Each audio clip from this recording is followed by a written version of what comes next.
साथीहरू हामीले जीवन भोग्दै गर्दाखेरि होइन हाम्रो विभिन्न लक्ष्यहरू तय गरेका हुन्छौँ होइन। म यस्तो गर्छु उस्तो गर्छु भनेर तय गरेका हुन्छौँ होइन। भविष्यमा गएर म यस्तो गरौँला, यहाँसम्म पुगौँला अथवा यस्तो गरौँला भनेर तय गरेका हुन्छौँ होइन।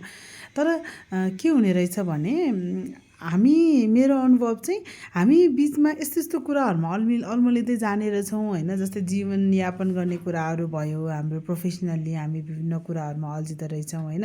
अनि ती आफूले सेट गरेका उद्देश्यहरू हुन्छ नि, आफूले निर्धारण गरेका उद्देश्यहरू चाहिँ कता कता बिचमा अल्मलिने रहेछ क्या, छुट्ने रहेछ होइन। जीवन चलिरहेछ, राम्रो छ, भइरहेछ, तर पनि कहिलेकाहीँ ती उद्देश्यहरू चाहिँ कता कता हराउने रहेछ। अनि यसो बसेर सम्झिँदाखेरि चाहिँ मैले त यस्तो यो गर्छु भनेर सोचेको थिएँ नि, अनि म यस्तो कुरा चाहिँ मैले सक्सेस हुन्छु भनेर सोचेको थिएँ नि भन्ने कुरा आउँदो रहेछ होइन।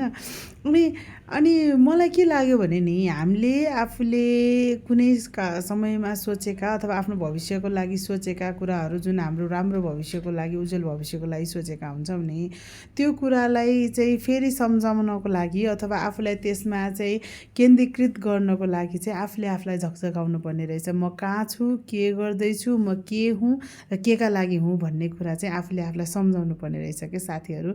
नत्र हरेक कुराहरू बिस्तारै छुट्दै जाने रहेछ, हराउँदै जाने रहेछ क्या।